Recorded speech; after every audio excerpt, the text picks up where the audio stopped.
Leading the Nightline tonight, the Sarawak government is setting aside 1.3 million ringgit to run 4 homeless transit centres statewide.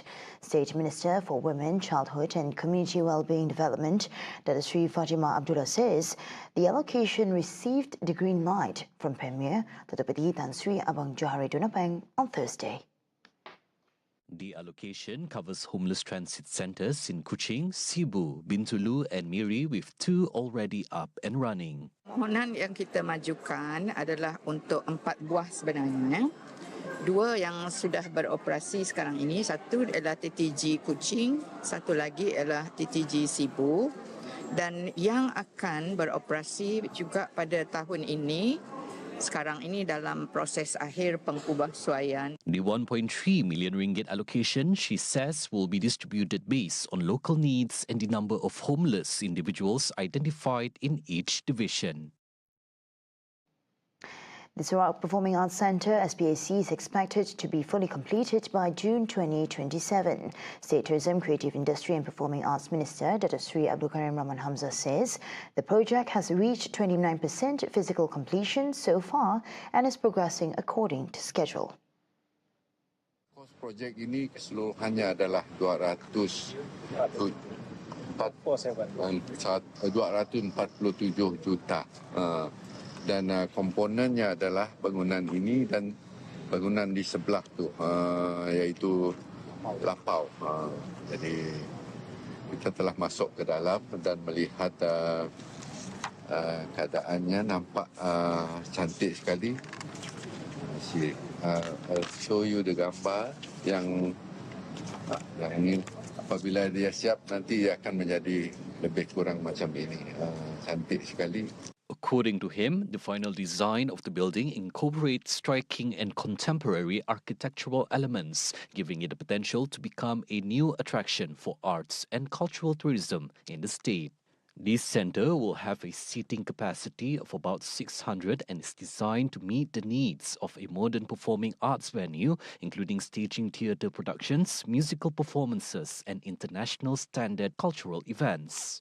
The construction of SPAC is a strategic move by the Sarawak government to strengthen the state's creative industry ecosystem while also providing a professional platform for both local and international artists. His Majesty Sultan Ibrahim is currently indisposed with muscle and bone issues affecting his back and hips. Statement from Istana Negara today says medical specialists have advised rest and recovery, with all official engagements put on hold to ensure a full recovery. As a result, the palace confirmed His Majesty missed a recent breaking of fast ceremony with the Prime Minister, cabinet ministers and foreign diplomats. The official opening of the Sultan Ibrahim UPNM Mosque, originally set for Thursday, has also been postponed. Istana Negara adds that Sultan Ibrahim plans to resume his royal duties once his health permits.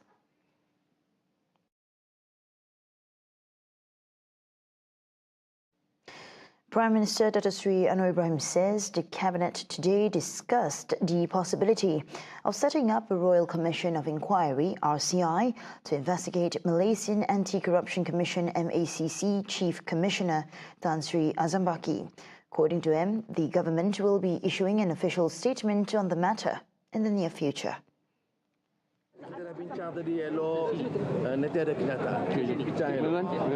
Previously, several party leaders within the Unity Government coalition as well as political activists had called for an RCI to be established to investigate Azam over issues related to his share ownership.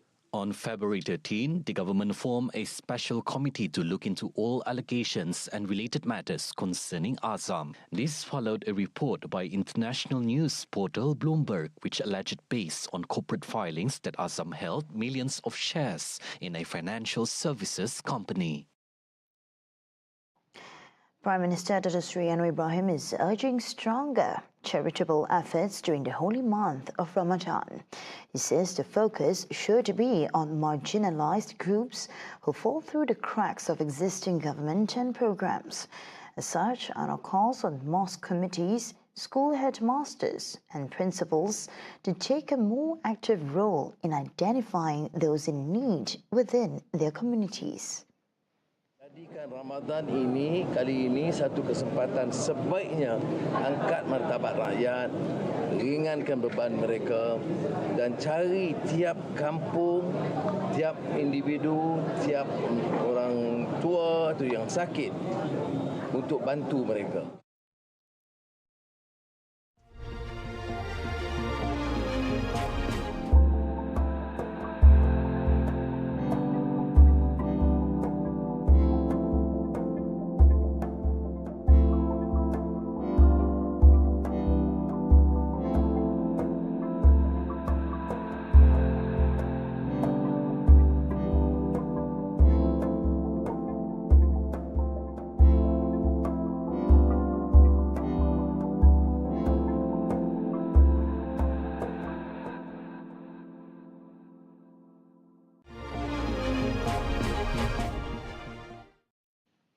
Welcome back. A 67-year-old man was killed after being crushed by a concrete block at a construction site at SK Sageng earlier today. The victim, identified as Chai Mui Kyung, was pronounced dead at the scene. According to the Fire and Rescue Department, they received an emergency call at 2:08 p.m. Team for the Semenjan station arrived just 6 minutes later at 2:14 p.m. Chai, who was working at the construction site, is believed to have been trapped under a concrete block used for load testing at the project. Firefighters worked to extricate him from the concrete structure before handing his body over to the police for further action.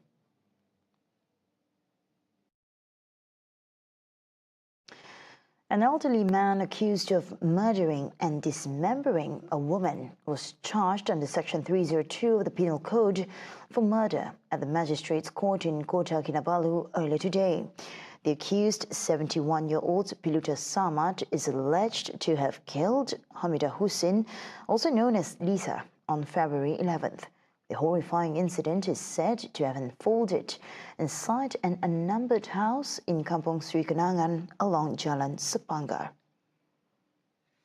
No plea was recorded from the accused after the charge was read out in court. Magistrate Zul Elmi Yunus set April 15 for the next mention of the case to allow for full chemistry, forensic pathology and DNA reports to be obtained. He also ordered that the suspect be remanded at Kepayan Prison until the next court date. The prosecution is being led by Deputy Public Prosecutor Karina Kaut Gil Kamtamjit Singh, while the accused is not represented by a lawyer. The case first came to light at about 6:30 a.m. on February 12 after several body parts of a woman were discovered discarded at multiple rubbish disposal sites around Indah Permai. Acting on information, police arrested the suspect. 3 of his children were later detained in a series of follow-up arrests to assist in the investigation.